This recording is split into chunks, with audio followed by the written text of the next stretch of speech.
Welcome everyone to a deep dive into the future of Pakistan's cities. Now I know what you're thinking, urban planning. That's about as exciting as watching paint dry, right? Wrong. This isn't just about zoning laws and traffic patterns. It's about the future of Pakistan. We're talking about how millions of people will live, work and thrive in the decades to come. See, Pakistan's cities are bursting at the seams. By 2050, more people will live in Pakistani cities than in all of Canada. That's a lot of kebab and biryani, my friends. But seriously, this kind of rapid urbanization, it's a recipe for disaster if we don't get things right.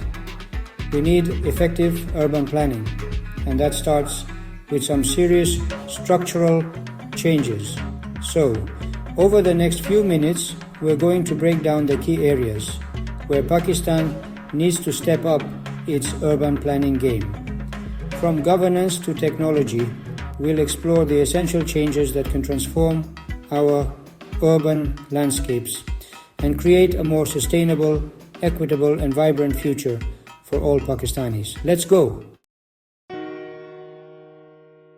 First things first, Pakistan's urban planning is like a plate of biryani made by 10 different chefs. Everyone's got their own idea of what goes in and how it should look.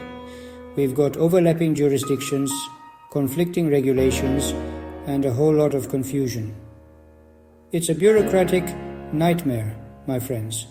We need a unified urban governance framework, a clear vision for our cities that cuts through the red tape.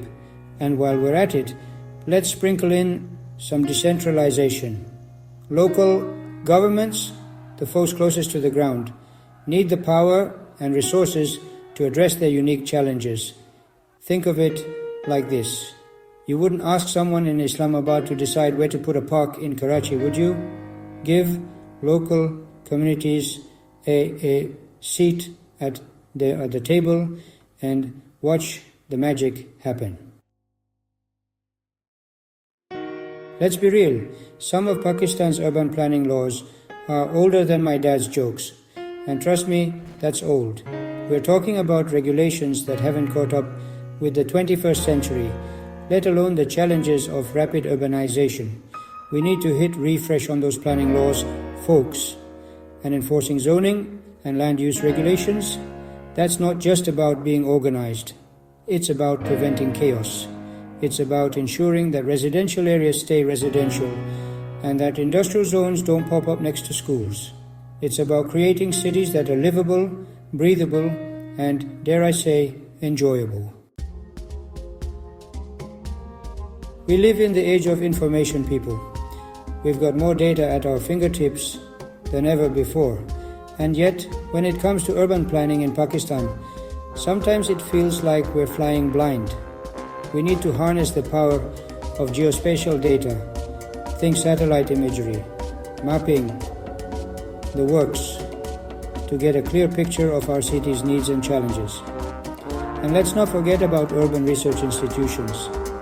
These are the brains behind the operation, the folks who can analyze data, identify trends, and provide evidence-based solutions. Investing in urban research is like investing in a good pair of glasses. It helps us see the big picture and make informed decisions. Here's a radical idea. Let's involve the people who actually live in cities in the urban planning process. Shocking, I know, but seriously, community engagement is not just a box to be ticked. It's about tapping into the local knowledge, needs, and aspirations of the people who call these cities home. And while we're at it, let's launch some awareness campaigns about the importance of urban planning. Let's make it cool, relatable, and something that everyone feels invested in. Because when people understand the impact of urban planning on their daily lives, they become active participants in shaping their city's future. Climate change is real, folks, and Pakistan is on the front lines. Our cities are already feeling the heat, literally. We need to integrate climate adaptation strategies into our urban planning, from building resilient infrastructure to reducing our carbon footprint. And let's talk about transportation. We love our cars, I get it. But traffic jams, not so much. Investing in sustainable transport systems like bus rapid transit and cycling infrastructure isn't just good for the environment, it's good for our sanity. Let's get Pakistan moving sustainably. Let's be real. Effective urban planning takes cash. But it's not just about government funding. We need to get creative. Public-private partnerships can bring in private sector investment and expertise, while financial incentives can encourage sustainable development practices. Think of it like this. We give tax breaks to companies that pollute less, right?